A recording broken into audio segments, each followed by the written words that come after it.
Madam President, even against the backdrop of the dramatic events currently unfolding in Syria, it is unacceptable to forget about the horrific situation in Gaza, where Israel's military operation continues. An operation as a result of which tens of thousands of peaceable civilians have died and continue to die. Throughout the long months of this escalation, the Security Council has not taken any tangible measures so as to ensure a ceasefire in the enclave.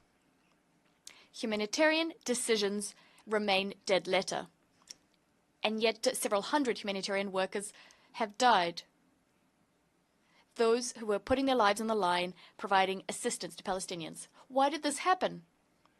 Traditional critics of the Security Council will probably say that it's due to the traditional problems plaguing this body. But such an assertion not only does not reflect the real crux of the problem, it also means that the one UN member states which is fully responsible for the situation, it frees this body from this delegation from criticism. It has blocked 6 Security Council decisions calling for a ceasefire, including the decision vetoed on the 18th of October 2023, a draft resolution tabled by Brazil, which contained an unequivocal condemnation of the 7th October attacks.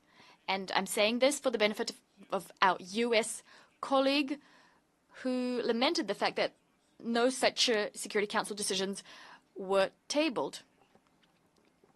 Many of you pointed the finger at the Security Council as a whole, failing to name the delegation, although we all know full well that we are all referring to the United States. The latest victims of the narrow-minded decisions of the US were the E10. The E10's draft resolution, which called for an end to the bloodshed in Gaza at last. Thus, the outgoing democratic administration, which positions itself as a defender of human rights, a bastion of freedom, once again sided with the impunity, inhumanity, and violence. It sent the following signal to the world. If you're a close ally of the United States, well, you must abide by no laws or restrictions. Your obligations under international law, they're absolutely empty. Distinguished US colleagues,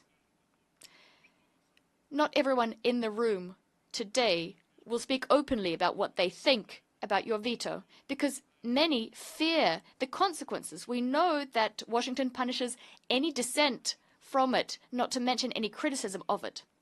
But do not worry. The US's unsightly role in this current crisis and in everything that's going on in the Middle East will still go down in history.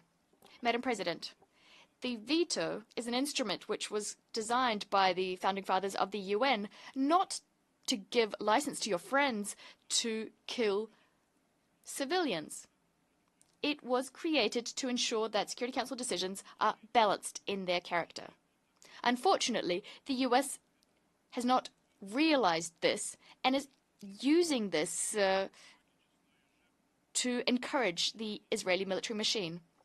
As a result, over 44,000 people have died in Gaza. How many more tens or hundreds of thousands of Palestinians will have to die for the US to open their eyes and to awaken their conscience? The ongoing Israeli military operation in Gaza, how is it helping to release the hostages, to secure their release? These hostages include Russian and US citizens. What about West Jerusalem's actions against Lebanon or its foray deep into Syria? How are they helping the situation? As they have such strong US support, as they're getting off scot-free in Gaza, Israel is launching more and more new military operations and using pan-regional instability to achieve its military objectives by force. All of this is part and parcel of a chain of events, part of which the Joe Biden administration has given carte blanche to the current administration in Israel. And this carte blanche has not managed to solve any of the problems in this situation. In the Middle East, in fact, the current U.S. administration has provoked a number of crises. 433 days have passed. Palestinian women and children have died. Security Council members are forced to continue listening to U.S. assertions about the effectiveness of their bilateral diplomacy on the ground and watch as they turn a blind eye to what's being done by Israel. In July, Resolution 2735 was adopted, endorsing the so-called Biden plan. As you know, Russia abstained. As we warned back then, the resolution was underpinned by clear sleights of hand.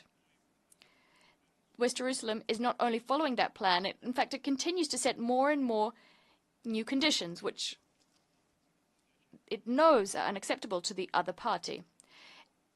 This document effectively provided diplomatic cover for Israel's military operation in Gaza. And there were other maneuvers that took place. For instance, Algeria's initiative, which talked about the unacceptability of an offensive on Rafah. Such spineless connivance with Israel, the US's blindness, is unacceptable. Today in the world, there are hardly any people left prepared to continue to believe the US. This is clearly demonstrated by the outcome of the election, of the vote on the resolution that occurred on the 20th of November. Many of the US's allies did not support its position. And we will probably see more of the same as we vote on the resolutions on UNRWA and on the ceasefire this afternoon. We fully support these draft resolutions. Today, all of the UN member states have the opportunity to reassert their position in defense of the Palestinians, to protect Palestinians and UNRWA, not just in word, but in deed. We value the constructive approach of the co-sponsors. They've exhibited flexibility and a willingness to compromise. We call on everybody to vote in favor of the draft resolutions. For thousands of peaceable civilians who've lost their lives in the Middle East, we will be taking a step too late. However, it is not too late to help those who are still alive. I thank you. I thank the